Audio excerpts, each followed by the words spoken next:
oportunidade de estarmos aqui juntos.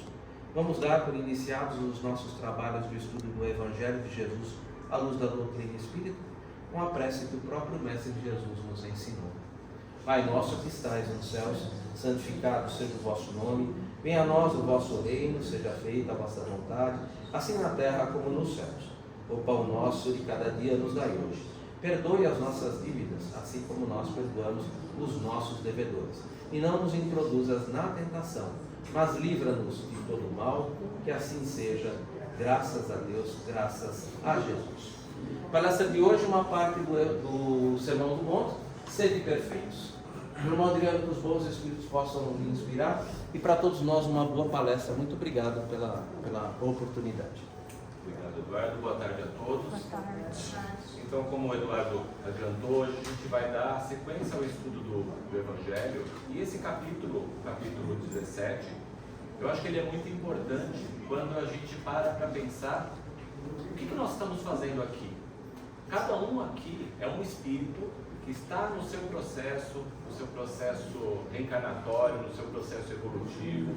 Ninguém aqui é um espírito recém-criado, todos nós já estamos nessa trajetória de vidas sucessivas há muito tempo.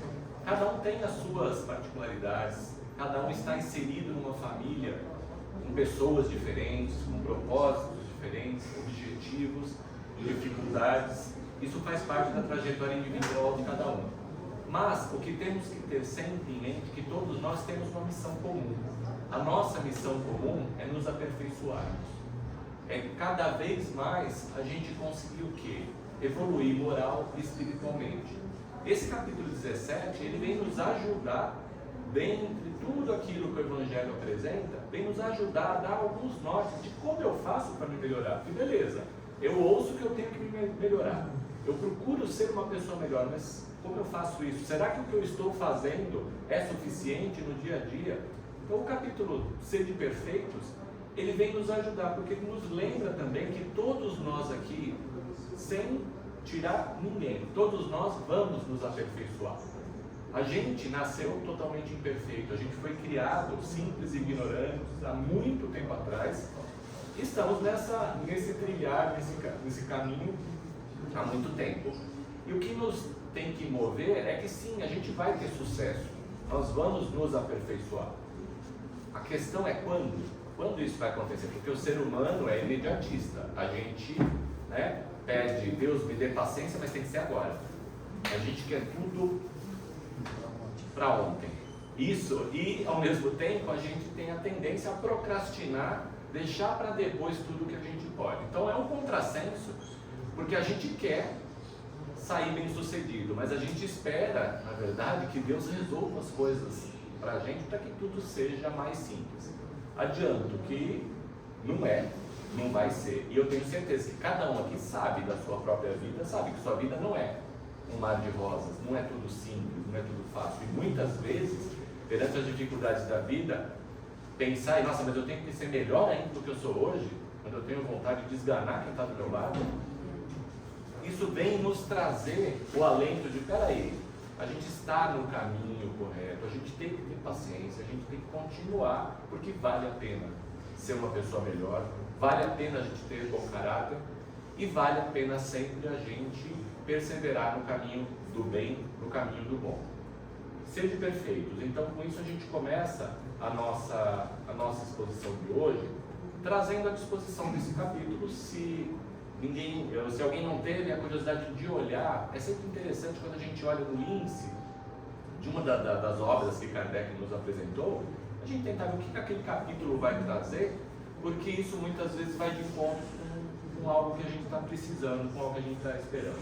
Esse capítulo, então, ele vai falar sobre as características da perfeição, sobre o homem de bem, sobre os bons espíritas, traz que eu considero uma das parábolas mais significativas que Jesus nos apresentou, que é a parábola do semeador, e temos outros tantos capítulos dentro das instruções dos espíritos, que para aqueles que não estão familiarizados, todo o capítulo do Evangelho, a maior parte deles vai trazer sempre ao final do capítulo instruções dos espíritos, que são o quê? São mensagens que espíritos conseguiram passar né, naquele momento em que a obra estava sendo compilada, codificada, e que elas ilustram tudo que está no capítulo. A gente vai tentar trazer isso de uma forma mais... eu gosto sempre de abordar de uma forma mais condizente com aquilo que a gente vive. Por quê? Porque se a gente ficar preso sempre em literalidade, e isso tem que servir para qualquer coisa que a gente leia, se a gente ficar preso na letra sem usar o raciocínio que a gente tem, a gente corre o risco de cometer injustiça, a gente corre o risco de atrasar um pouco mais essa nossa evolução, porque a gente não vai se permitir enxergar além. Então o conselho é, vamos tentar nesse caminho do aperfeiçoar, nesse caminho de sermos melhores, procurar ter empatia com o seu próximo, empatia com aqueles que não vivem da mesma maneira que você, mas que também cada qual está no seu caminho evolutivo. E mais, como eu disse, todos nós vamos nos aperfeiçoar, mas a gente tem que lembrar que cada um aqui vai se aperfeiçoar no seu tempo, tá? Então também a gente tem que ter a devida complacência com quem ainda está um pouquinho mais atrasado do que a gente, assim como algumas pessoas estão muito mais avançadas e adiantadas do que nós. Duas ideias então são primordiais para a gente discutir nesse capítulo. Primeiro, Deus criou todos os espíritos, nós somos espíritos que nesse exato momento por acaso estamos encarnados. Eu digo por acaso porque a gente não sabe quando vence o nosso prazo de validade de cada encarnação. Essa nossa encarnação, ela está em andamento, mas a gente não sabe se a gente vai desencarnar daqui a 5 segundos ou se a gente ainda tem mais 30, 40, 50 anos. O que nós temos que ter sempre em mente é que sim, quando a gente veio para cá, a gente já veio sabendo que uma hora a gente larga o corpo físico. Então começar a desenvolver um pouco mais do desapego também nesse sentido. A vida física que nós temos, ela é real, só que ela é a nossa grande oportunidade de aprendizado pelo nosso grau evolutivo. A gente sofre bastante, mas a gente também tem muita coisa boa. A gente tem a tendência a olhar apenas aquilo que a gente tem de dificuldade, as dores, as doenças, tudo aquilo que em tese atrapalharia a nossa evolução. E a gente não consegue enxergar tudo isso como grandes bênçãos. Então, é uma outra sugestão que eu faço para todo mundo.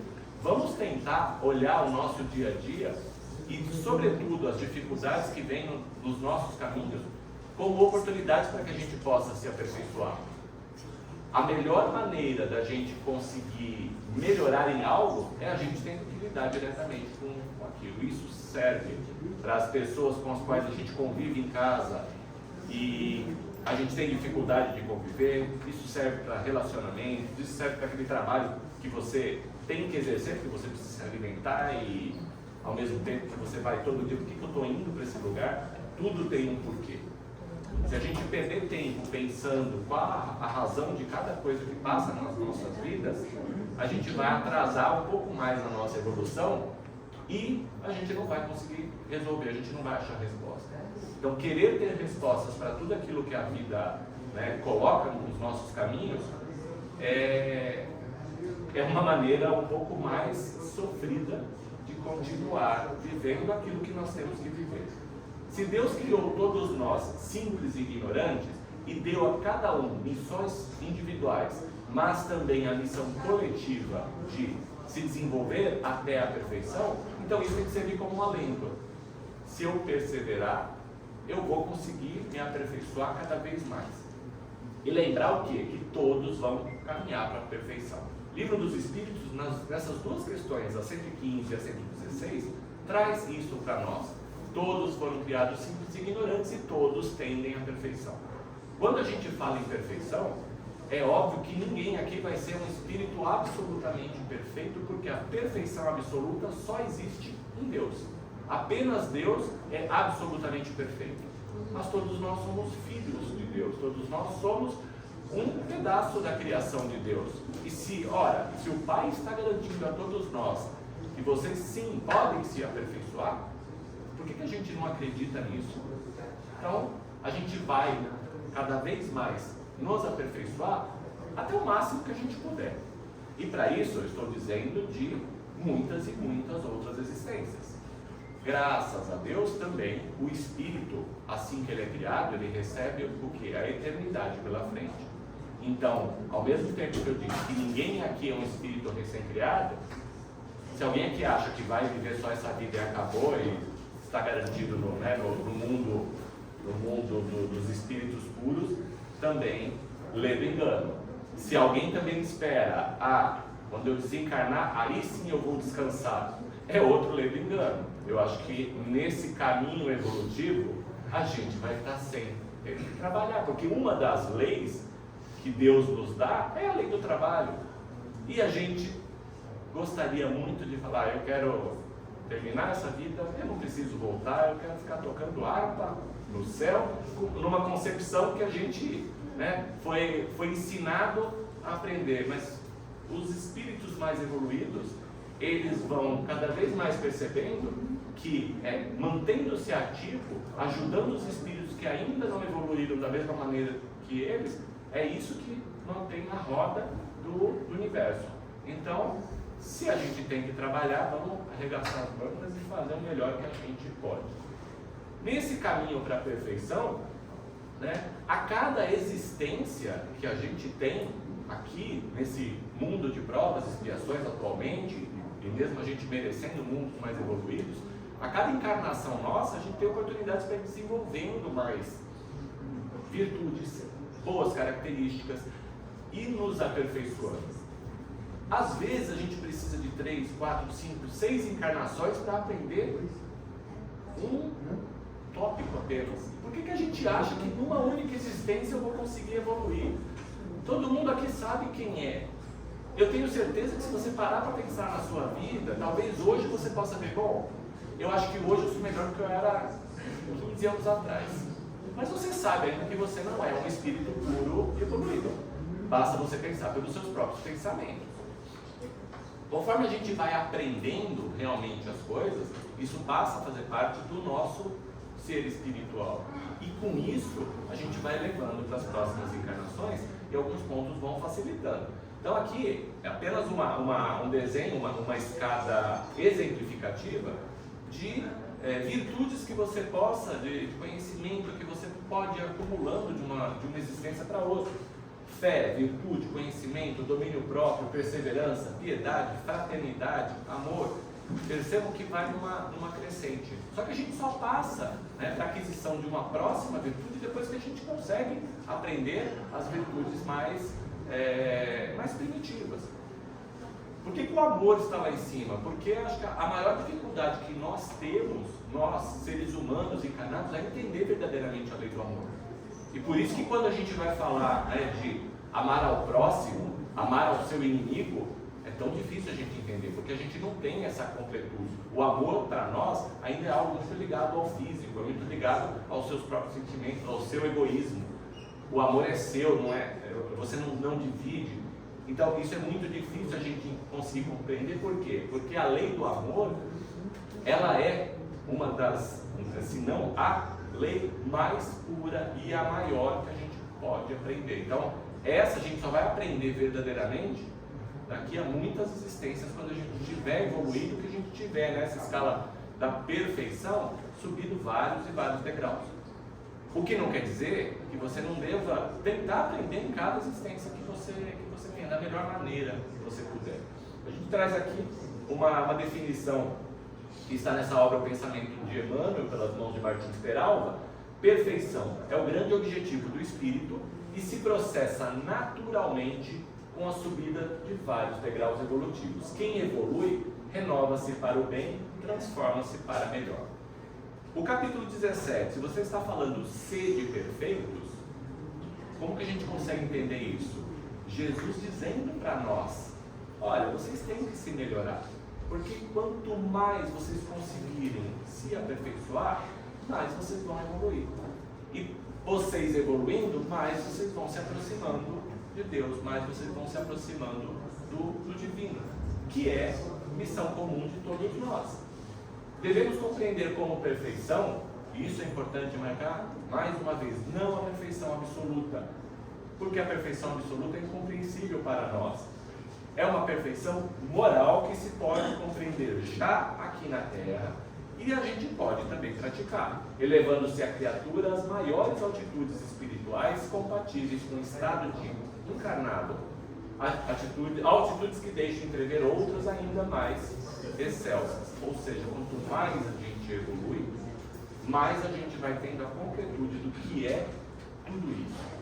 A perfeição, nos disse Chico Xavier, não é apostolado de um dia, e sim dos milênios. E cada mente traz consigo as marcas da própria ação de ontem e de hoje, determinando por si mesma o cárcere ou a libertação de amanhã. Mateus, no capítulo 5, versículos 44, 46 e 48, ele nos diz: amai aos vossos inimigos, fazei o bem àqueles que vos odeiam, e orai por aqueles que vos perseguem e vos caluniam. Pois, se amais apenas aqueles que vos amam, que recompensa tereis? Sede, pois, perfeitos como o vosso Pai Celestial. Está trazendo essa questão do sede perfeitos dentro de uma das maiores dificuldades que nós temos, né? Que é o amor, o amar aquele que nos atrapalha, amar aquele que bagunça todo o nosso universo, aquele que fala mal de nós, aquele... Sim, mas esse também merece, né? Esse precisa do nosso amor. Nós temos que ter sempre em mente aquela questão, a lei do amor é uma lei universal, debaixo da qual todos nós estamos submetidos. E você deve pensar da seguinte forma: algumas pessoas merecem o seu amor, as demais precisam dele. Então, a lei do amor você vai ter que estar exercitando sempre. E é isso que nos faz exercitar, por exemplo, a empatia, de você olhar para o próximo e ainda que você tenha uma vida completamente diferente, que a sua vivência seja diferente, você não deve odiar aquele próximo. Você não deve simplesmente criticar o outro porque ele vive de uma maneira diferente da sua. É a trajetória dele. Por que a gente se incomoda tanto com a forma como as outras pessoas levam as próprias vidas? A gente tem que se incomodar sim, se isso começa a afetar a nós e a quem está ao redor de uma forma negativa, e a gente tem algo que a gente possa fazer para tentar reconduzir aquela pessoa no caminho do bem. Mas a gente não tem o direito de entrar na vida de uma outra pessoa e simplesmente dizer, você tem que fazer isso ou aquilo porque esse é o correto.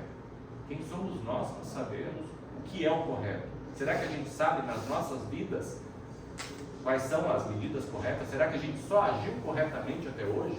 A gente nunca desviou do caminho do bem conscientemente? Várias e várias vezes eu tenho certeza que a gente faz isso. A gente, depois que passa por aquilo, você percebe, eu poderia não ter feito isso. Só que se eu estou falando que a gente se aperfeiçoou aos poucos, a gente tem que ter também o que é a complacência e o amor com o nosso próprio ser, de que eu estou nesse estágio evolutivo, então não dá para eu cobrar de mim mesmo a perfeição imediata, já. Quando a gente vai evoluindo cada vez mais, fica mais fácil da gente perceber. E é por isso que hoje, de repente, a gente se incomoda com algo de uma maneira muito mais rápida do que, de repente, alguns anos atrás. Porque se a gente evoluir um pouquinho, que seja, a gente já começa a fazer esse exame de consciência e perceber, poderia não ter feito assim. E enquanto a gente estiver encarnado, não interessa se a gente tiver 150 anos, porque do jeito que a ciência cada vez vai indo, a gente vai cada vez mais postergando a nossa vida física aqui, o que podemos pensar, talvez não seja um mérito, porque nós sabemos o mundo que nós estamos encarnados. Quando a gente olha, por exemplo, a gente vê o avião cai, tem pessoas de todas as idades ali, e muita gente pensa, mas tinha duas crianças ali pequenininhas. Nossa, que judiação, porque de repente ninguém para pensar que o tempo delas nessa existência acabava ali. Para elas seriam abençoadas de não ter que passar tanto tempo encarnado no mundo que a gente está encarnando.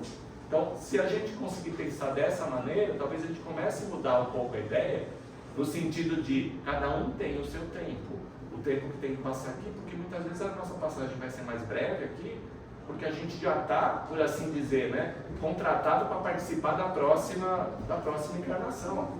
E às vezes a gente precisa ter essa visão lúdica. Vamos pensar que a nossa encarnação é um teatro, gente. Nós somos atores, atrizes, nós estamos aqui para vivermos papéis. Em muitas existências você vai atuar com atores parecidos, trocando os papéis, às vezes você repete o papel, até o momento que deu, aquele cenário acabou, você vai para outro cenário. Tentar pensar de uma maneira mais lúdica, porque isso nos ajuda a enfrentar as dificuldades do dia a dia. Se a sua vida hoje está muito pesada, não desista dela. É essa a questão. Ela está pesada porque você, de alguma maneira, pediu para que ela fosse dessa forma. E a gente tem uma resistência grande quando a gente ouve isso, fala, como eu pedi para passar por tudo isso? Sim, a gente pediu. A gente participou dentro daquilo que nos é permitido, porque muita coisa que nos acontece não tem participação nossa, porque se tivesse a gente não fazia. E são formas em que a espiritualidade fala, não, para que você se aperfeiçoe, talvez seja melhor você nascer nessa família, você ter esse emprego, conviver com essas pessoas. Vai dar certo? Bom, a espiritualidade espera que sim, mas depende muito do nosso trabalho aqui. E, por vezes, a gente põe tudo a perder, que é muito fácil botar tudo a perder. Mas, por pior que esteja a sua vida hoje, pense, essa é a vida que você recebeu. Esse é o corpo que você foi confiado. Então, cuide o melhor que você puder dele.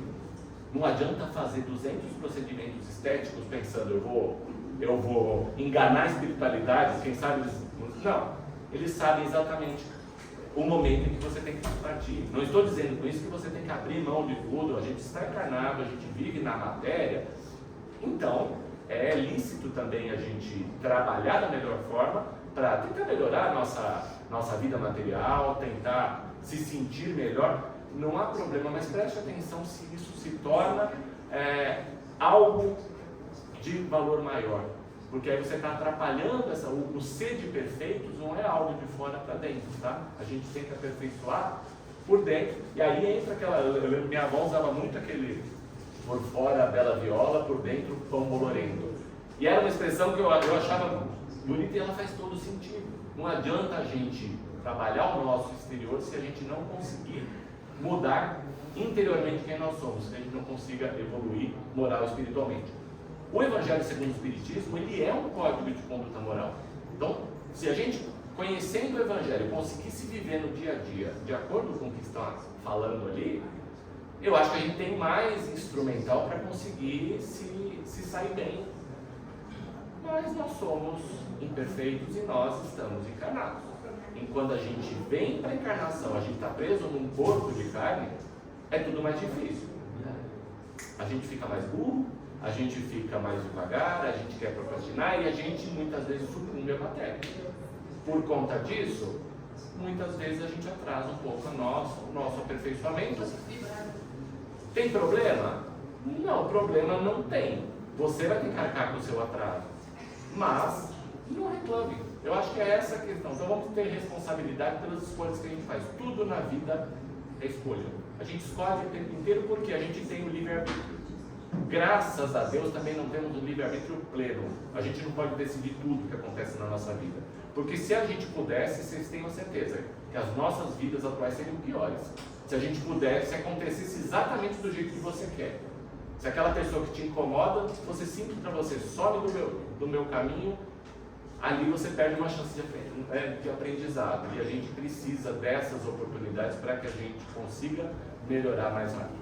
A lei de coletividade, ela faz parte.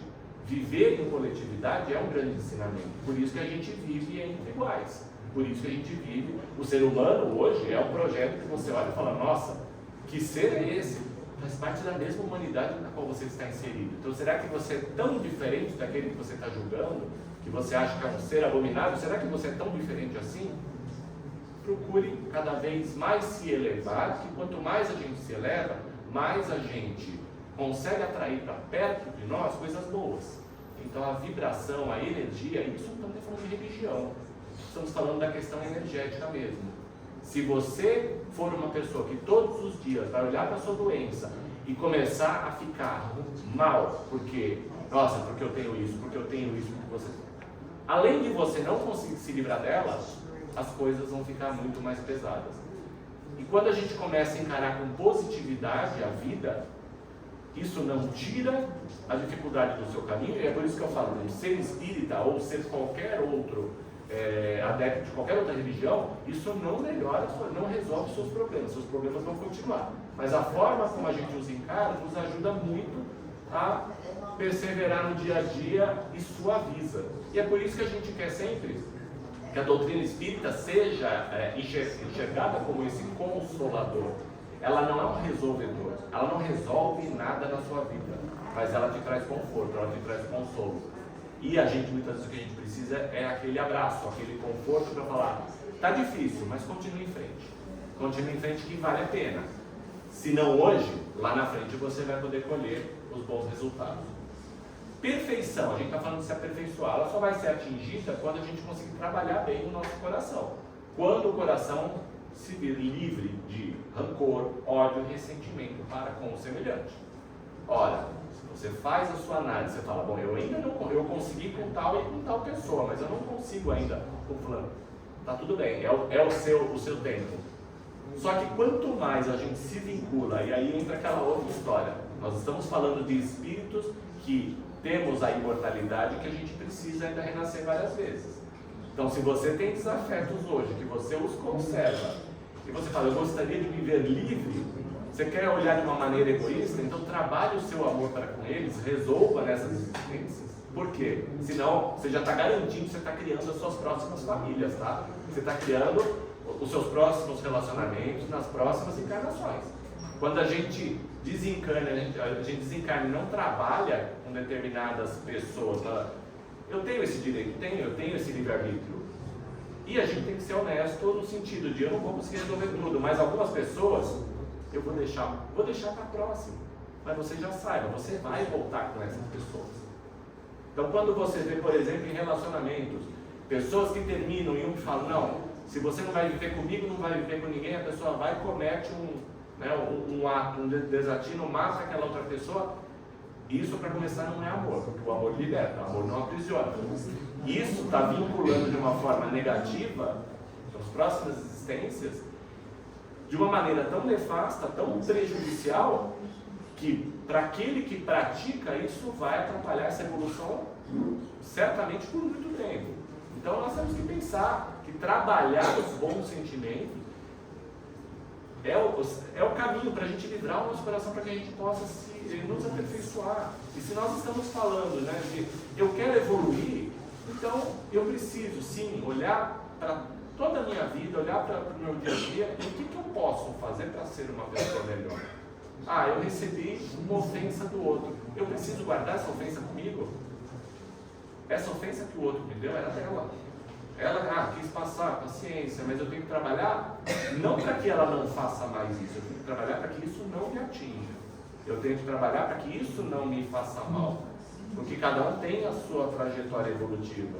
E aí nesse ponto cada um aqui recebeu, é um espírito individualizado que recebeu uma vida, nesse momento, recebeu uma trajetória particularizada. Você não vai ser responsável por todos aqueles que cruzam o seu caminho.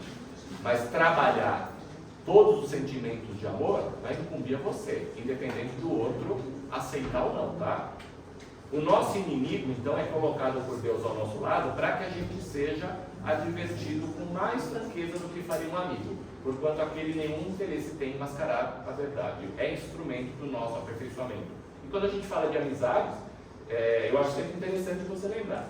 Amigo mesmo não é aquele que concorda com tudo que você faz. Amigo, muitas vezes, a gente tem que ver com os dois pés no seu peito, te derruba no chão e fala assim, presta atenção no que você está fazendo. Olha, correndo risco até de estremecer e perder aquela amizade.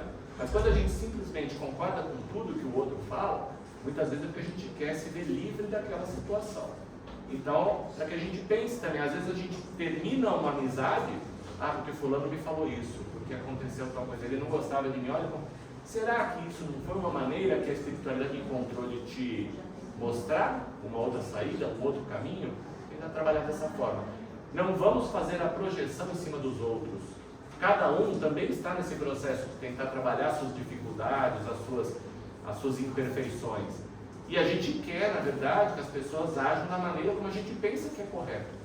E isso atrapalha, isso atrasa a nossa evolução.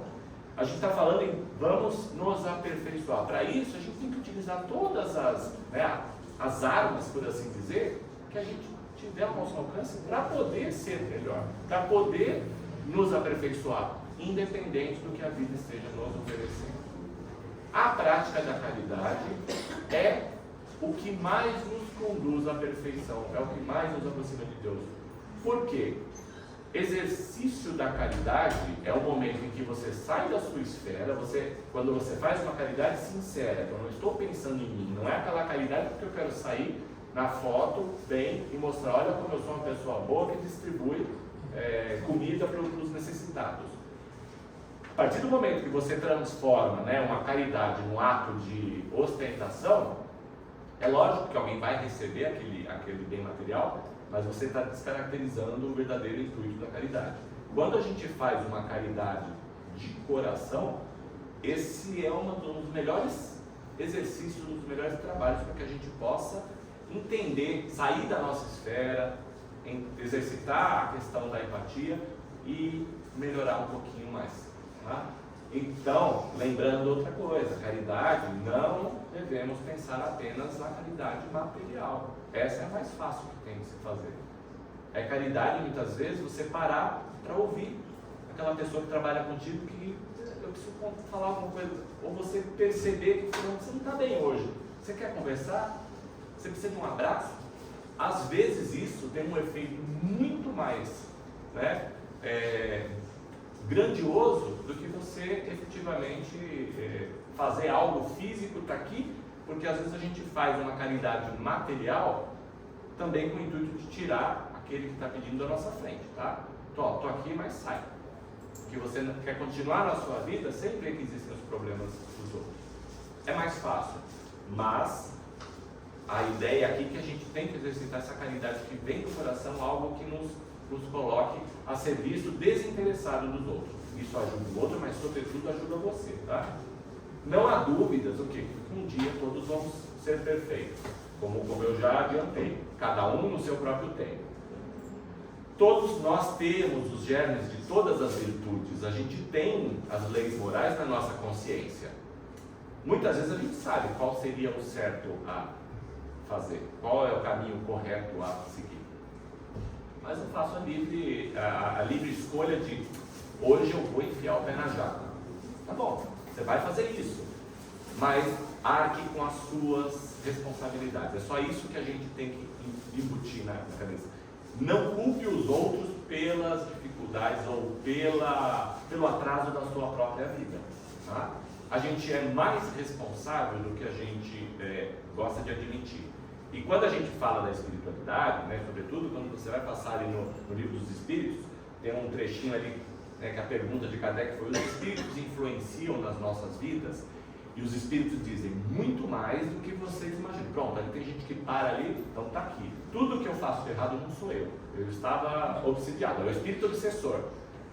Muitas vezes os nossos maiores obsessores somos nós mesmos, tá? A gente que traça verdades e coloca nas nossas vidas. Muitas vezes a gente obsedia outras pessoas. Estou falando de encarnado para encarnado. E aí a gente bota a culpa em quem? Nos espíritos, porque a Maria não está vendo, então a gente fala, é mais fácil. Então a espiritualidade, ela existe a todo momento, só que a gente esquece que nós somos espíritos. E é por isso que eu fico incomodado quando alguém fala, olha, tem uma obra legal, isso aqui foi o Espírito Zezinho que escreveu. Leia, veja, tem muita gente que apenas porque uma obra é psicografada acha, então ela é melhor do que uma obra. Muitas vezes, gente, uma obra que ela foi simplesmente inspirada, mas está só com o nome de uma pessoa física, o conteúdo dela é muito maior do que aquele que alguém apresenta. Então, para que a gente não fique preso, não interessa para a gente, que espírito que trouxe tal coisa. E eu sei que a gente tem essa tendência, a gente quer, quando a gente busca a resposta, se alguém falar, olha, o espírito fulano está falando para você fazer isso, você vai prestar mais atenção do que se um amigo seu chega e falar, olha, faça isso, vai falar a mesma coisa. Só que você vai dar mais atenção porque o espírito X ou Y falou.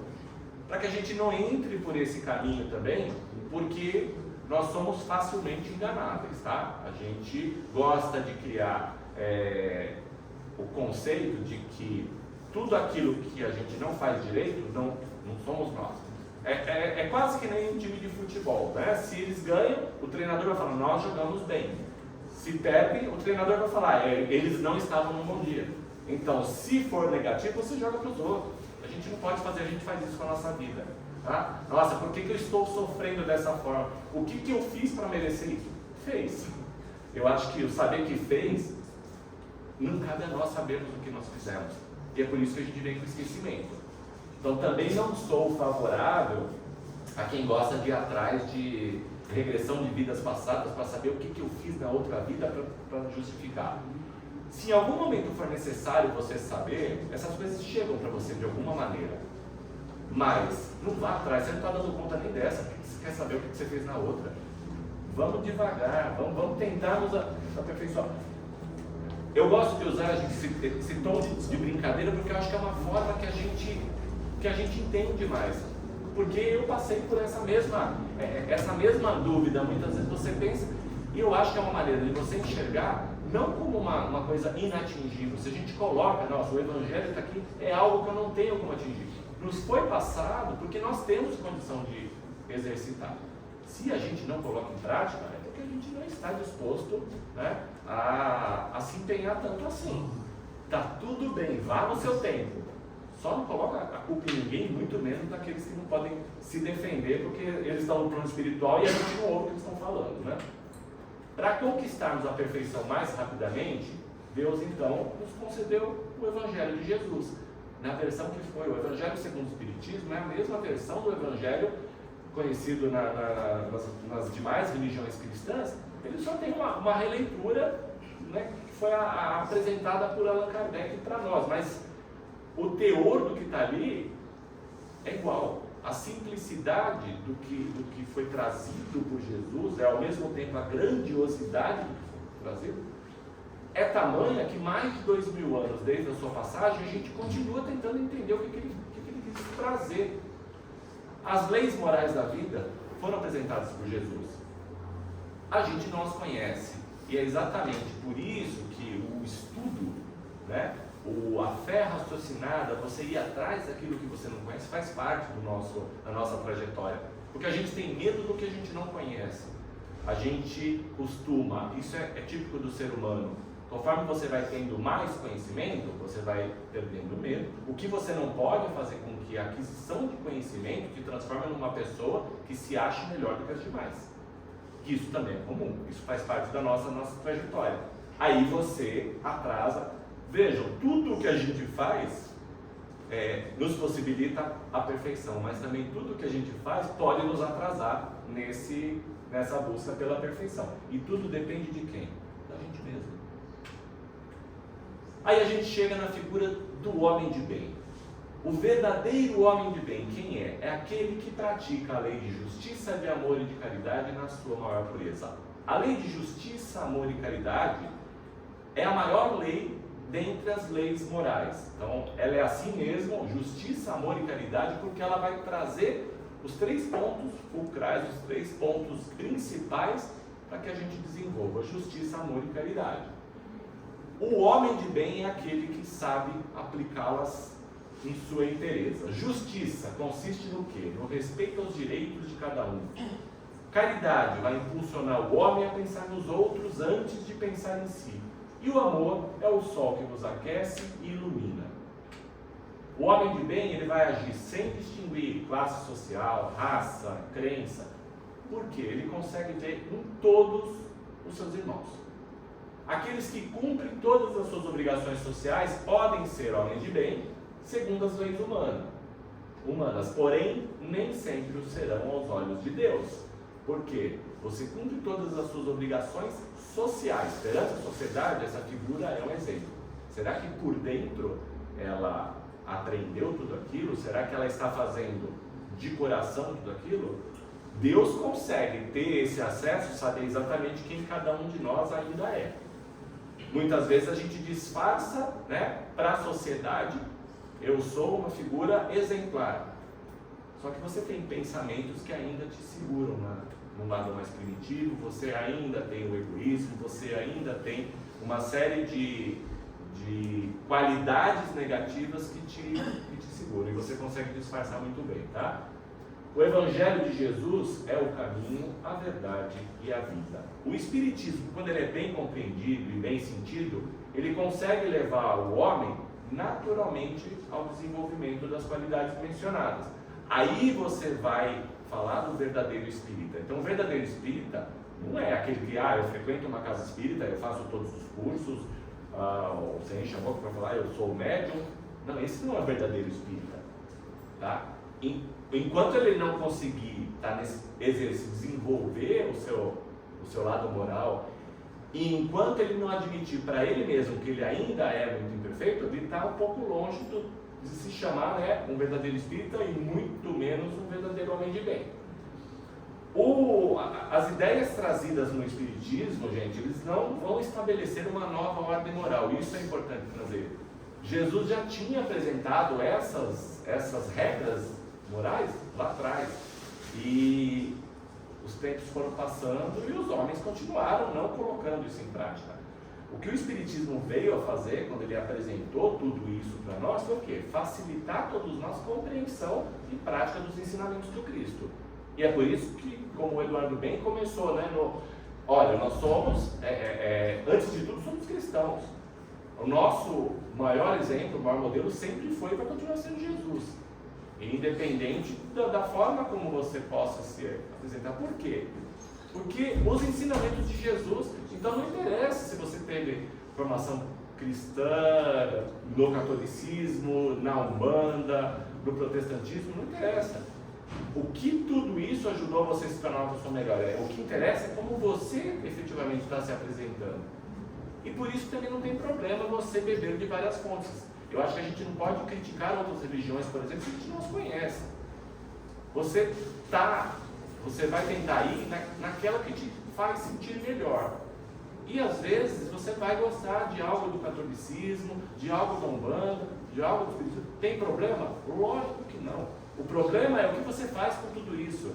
Você é uma pessoa melhor ou pior? Esse é o verdadeiro foco. Quem você está sendo no dia a dia.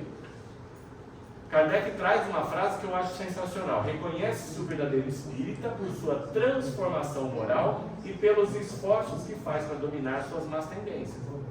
O que sempre foi importante trazer, e eu sempre levava isso, mesmo nas aulas, no curso, numa casa espírita, porque muita gente que passa a frequentar a casa espírita sempre acha, primeiro, que os trabalhadores que estão numa casa espírita são pessoas mais evoluídas. Não são.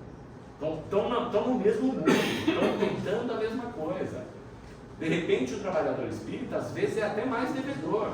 E ele resolveu fazer algo ali para tentar se trabalhar. Ninguém é melhor do que ninguém, mas a partir do momento em que alguém se coloca, isso serve em qualquer religião, e não vai ser diferente na casa espírita. A partir do momento que vocês se deparam com pessoas que se apresentam como se elas fossem superiores, mas os exemplos que elas dão no dia a dia não parecem ser, não desconfie, porque você está simplesmente ali correndo o risco de ter um falso Cristo, um falso profeta ali no meio, porque nós somos todos seres humanos que estamos encarnados nesse mesmo mundo de provas e expiações. Então, quem quer que se apresente de uma forma evoluída, se fosse tão evoluído assim, muito provavelmente ia estar numa outra esfera, ou então seria um espírito que se apresenta aqui de uma forma que ninguém duvida. E a gente consegue sentir, quando a gente cruza o caminho com uma pessoa que realmente é boa.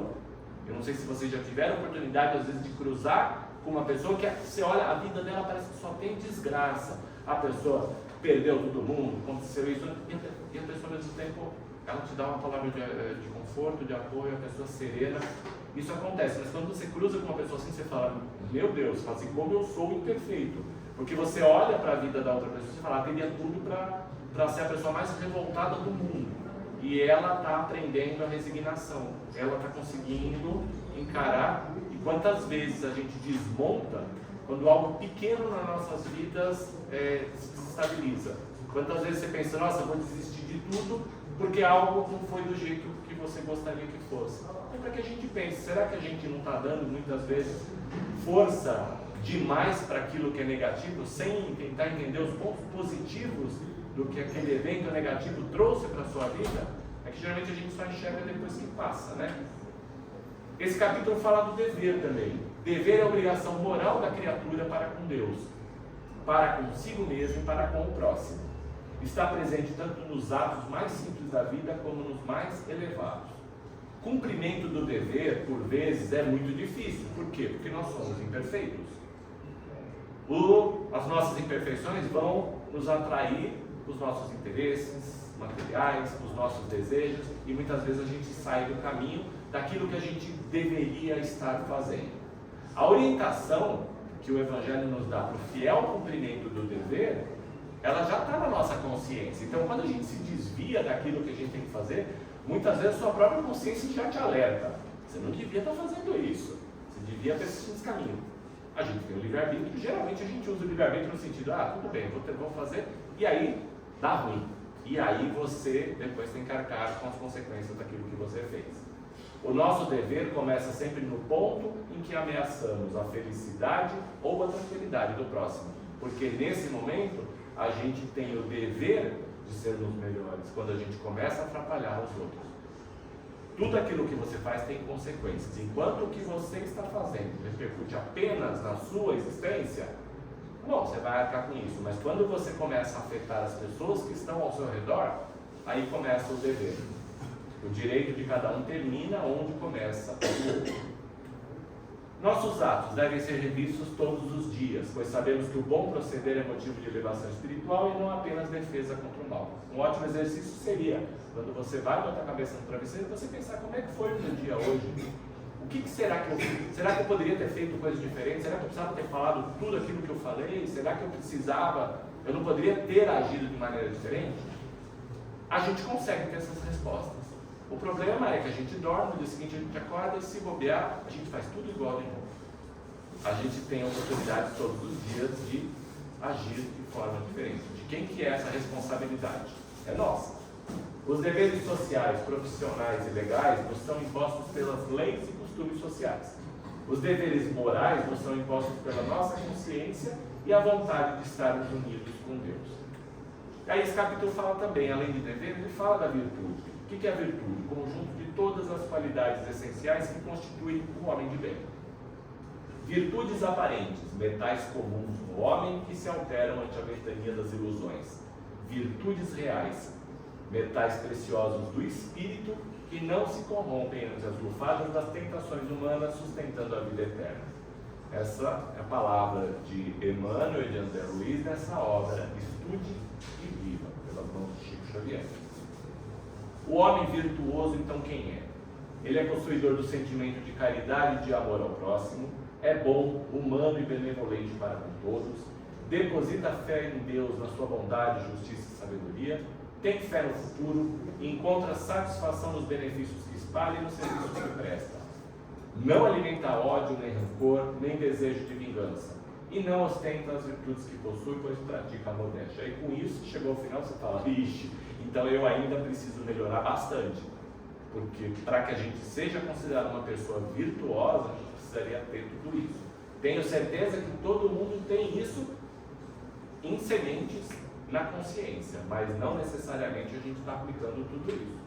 O homem pode experimentar satisfação íntima ao praticar uma boa ação, desde que não seja para colher elogios, pois nesse caso seria a demonstração de amor próprio, que é característica do coração orgulhoso. Cultura é fonte de virtude, desde que tenha como suporte sentimento de legítima fraternidade e resulte em obras que beneficiem o próximo. Do contrário, será mero esnobismo que encanta os olhos e não conduz a nada. E esse capítulo traz também a questão dos superiores e inferiores. A gente está falando, nos aperfeiçoar, serem perfeitos. A gente tem que pensar que na vida encarnada, cada pessoa tem uma posição social diferente. Deus delega ao homem a autoridade e riqueza, às vezes, para que ele as utilize em benefício do próximo. Então, aqueles que foram agraciados com autoridade e riqueza, eles têm uma função para se utilizar em benefício do próximo. Aqueles que abusam dessa faculdade vão incorrer em erro e vão sofrer nesta ou numa outra encarnação as consequências desse abuso. Novamente, a questão de responsabilidade por aquilo que a gente vai sempre colher aquilo que a gente semeou. A maneira correta de exercer a autoridade de que somos detentores é levando em conta que as diretrizes que demos às pessoas que nos estão subordinadas poderão conduzi-las ao bem ou ao mal. Então a nossa responsabilidade, se nós temos uma posição de autoridade, é exatamente essa. Você pode estar conduzindo outras pessoas para locais que vão atrasar as respectivas trajetórias evolutivas, e você também vai ser responsável por isso. Para Deus não há uma posição social mais importante do que outra. Todas são experiências de grande valia para o espírito. O superior, consciente do seu dever, trata todos os seus subordinados indistintamente e age com a certeza de que aqueles que hoje lhe obedecem talvez já tenham dado ordens ou poderão dá-las mais tarde. Porque nas múltiplas existências, como eu falei, no teatro das vidas, os papéis vão se trocando. Então hoje, se você está numa posição, não esqueça que amanhã você pode experimentar, né, o outro personagem, para que você possa vivenciar o que aquela pessoa está sendo submetida por você mesmo. Aquele que se encontra socialmente inferior na condição de subordinado também tem importante missão e igualmente será chamado a prestar contas. Se o superior não agir com bondade e acerto, o inferior deve resignar-se, retribuindo o mal com o bem e procurando, através de exemplos nobres, abnegação e atitudes não violentas, modificar a situação vivida. No caminho para a perfeição, a gente pode viver os prazeres do mundo. Por quê? Porque a nossa condição humana nos permite. O que a gente não deve, como eu já falei, é abusar desses prazeres ou nos escravizar a eles. Temos que trilhar a estrada da caridade. Devemos cuidar do nosso corpo, segundo as normas de saúde e higiene, que a gente dispõe, que a gente deve conhecer, por óbvio. E também devemos cuidar do nosso espírito, segundo os postulados do Evangelho, que nos estabelece a medida do nosso comportamento diante da vida. No caminho para a perfeição, a gente deve ainda basear-nos na humildade, principalmente quando a gente está reunido em nome de Jesus, empenhar-nos no campo da fraternidade e no convívio edificante com o próximo, conviver pacificamente com todos, colaborando com o bem-estar comum, vivendo o Evangelho sem exigir que os outros nos imitem, porque se eu disse que cada um tem o seu tempo, o seu estágio, não é porque esses ensinamentos estão fazendo bem para você que você vai enfiar a goela abaixo dos seus familiares. Foi bom para mim, vai ser bom para vocês vão. Cada um tem a sua própria trajetória. E ter um pensamento sincero voltado para o Criador, que assim nos auxiliará a tomar o caminho certo. Aqui eu trago só uma ilustração para vocês, quem tiver interesse. Nessa outra obra que faz parte da codificação de Kardec, O Céu e o Inferno, né? Na primeira parte, no capítulo 7, vocês vão achar o Código Penal da Vida Futura. São 33 artigos trazidos ali, né, que eles podem ser resumidos em 3 princípios. E eles falam, na verdade, esse Código Penal da Vida Futura é para dar um direcionamento, né, das suas existências. Eles trazem, o resumo são 3 princípios. 1, o sofrimento é inerente à imperfeição. Então, quanto mais imperfeitos ainda formos, mais a gente sofre. E é por isso que no nosso estágio evolutivo não tem como a gente passar por essa existência sem sofrimento. Jesus não disse para nós que a gente não teria sofrimento. O que ele tenta nos ensinar é o bem sofrer. Então, sim, a gente ainda sofre, a gente ainda vai sofrer. Agora, se o seu sofrimento pode ser diminuído, com toda certeza.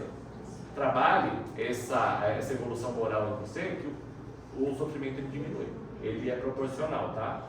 Toda imperfeição, assim como toda falta dela promanada, traz consigo o próprio castigo das consequências naturais e inevitáveis. Assim, a moléstia, né, a doença, ela pune os excessos, e da ociosidade nasce o tédio, sem que haja mistério de uma condenação especial para cada falta ou desvio.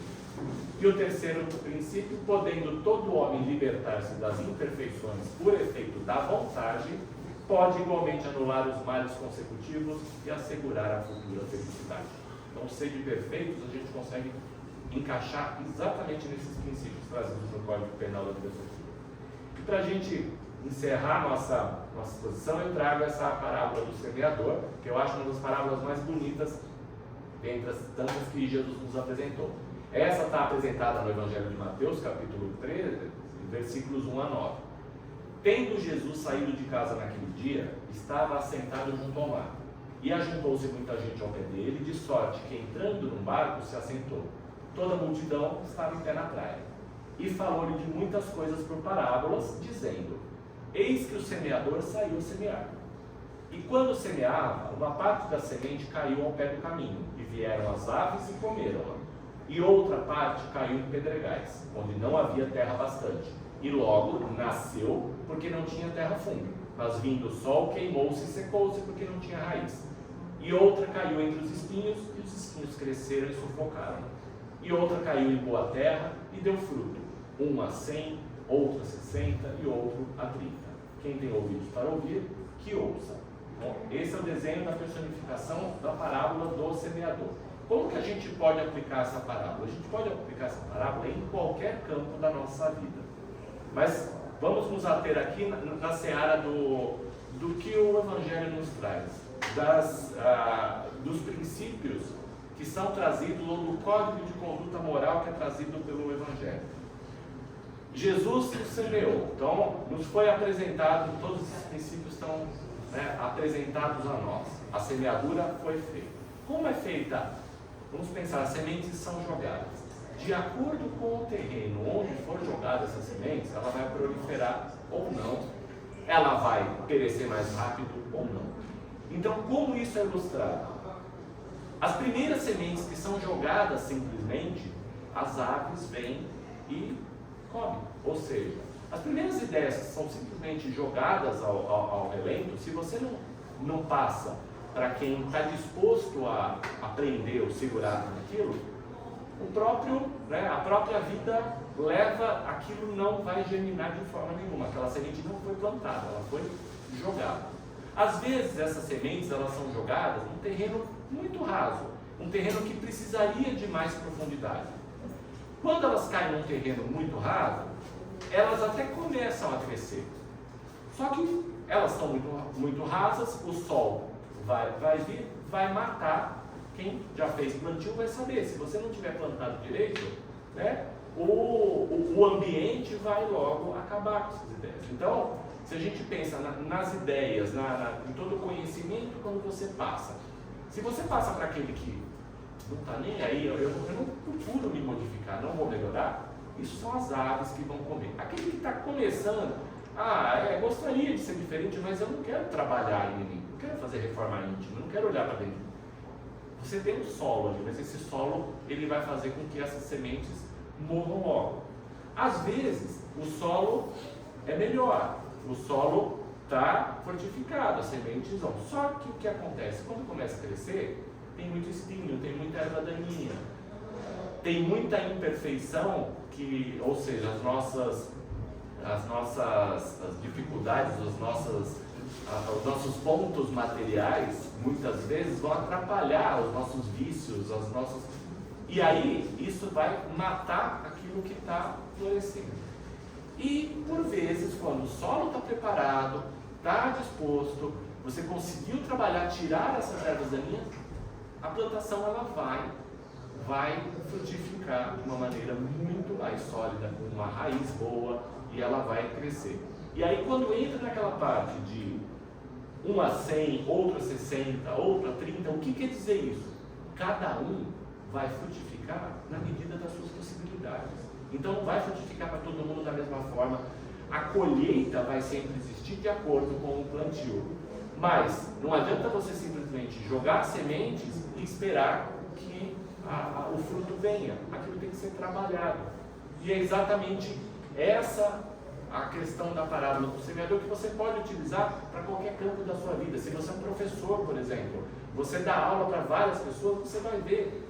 Você vai passar a mesma aula, alguns alunos ali, parece que eles simplesmente são refratários. Qualquer ideia que você passa, não vão assimilar. Outros vão aprender um pouco, mas vão deixar aquilo morrer logo. Outros vão levar aquilo a fundo e vão se aperfeiçoar e vão seguir por um caminho.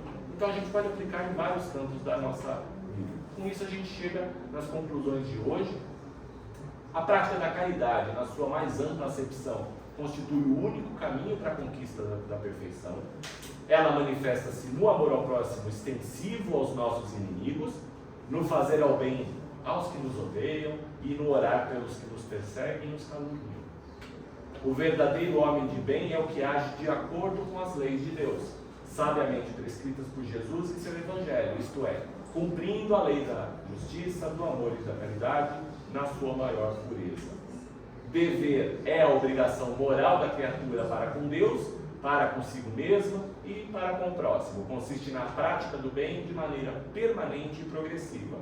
A virtude é o conjunto de todas as qualidades que caracterizam o homem de bem, constitui a meta da perfeição que um dia todos atingiremos. Homem virtuoso é o homem evangelizado.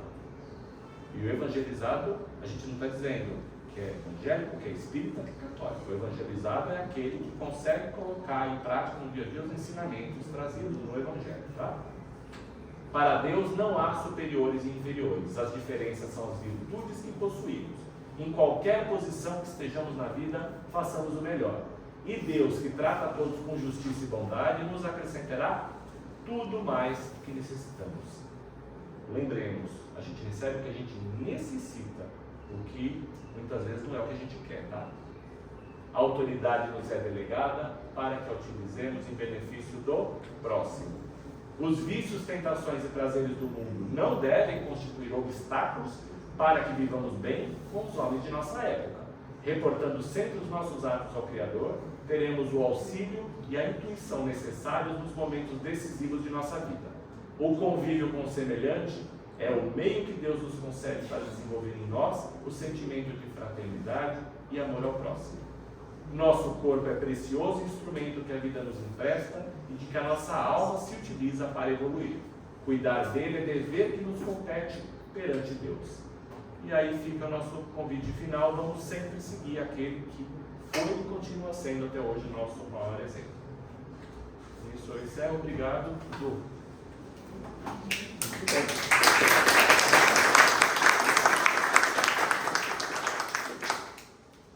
Bastante trabalho, né? Melhor começar hoje, né? Se a gente deixar para amanhã, na linguagem da moda, né? Procrastinar, né? Essa palavra parece que ganhou moda, né? Procrastinar nada mais é do que deixar para amanhã, né? Se deixar para amanhã, a gente vai fazer, mas vai ter que fazer amanhã, vai ter que voltar mais vezes, né? Vai ter que encarnar muito mais vezes, né? Então, aproveitar, né? Aproveitar o dia de hoje, aproveitar o momento e sempre com aquela ideia, né? Todo dia de manhã é uma nova oportunidade. Nasceu o dia, agradecer a Deus, né? A oportunidade, porque hoje eu posso fazer melhor do que fiz ontem. Hoje eu posso melhorar aquilo que eu já tinha feito e que eu acho que dá para melhorar um pouco mais. Vamos melhorar, porque como o próprio Adriano nos disse, nós somos perfectíveis. E o que é perfectível? Aquilo que tende à perfeição, aquilo que está caminhando para se aperfeiçoar. A gente cada dia tem essa oportunidade de nos aperfeiçoar. Isso é importante, é o cerne, né, para a gente, né? Porque às vezes a gente passa uma hora, né, ouvindo tanta coisa, você fala assim: meu Deus, como é que eu vou fazer tudo isso? Para que eu obedecer. Calma, nós somos espíritos imortais. Não é só essa vida não, tá, gente? São muitas. Então vou deixar para amanhã. Não faça isso. Não faça isso. Aproveite a oportunidade, aproveite o tempo, aproveite esse momento. Estar encarnado, pelo menos os espíritos nos dizem, né? Que estar encarnado é uma oportunidade que, se nós tivéssemos possibilidade de avaliar o que é isso, a gente com certeza faria muito mais coisa. Porque eles dizem, no mundo espiritual, a gente fica aguardando às vezes 100, 200 anos para ter uma oportunidade de nascer, para ter uma oportunidade de vir aqui e colocar em prova. Porque lá a gente escuta muita coisa, a gente pode realmente, vamos dizer assim, frequentar muitos cursos, ter convívio com muitos espíritos bons, que vão nos falar de muita coisa. Mas lá nós não temos fome, nós não temos necessidades materiais. E é só mesmo quando a gente vem para cá que a gente vai estar junto com os bons e os maus, porque aqui está tudo junto e misturado, né? A gente tem espíritos que são mais voltados para o materialismo, mais voltados para as coisas más, espíritos que são mais voltados para as coisas boas, está tudo junto e misturado.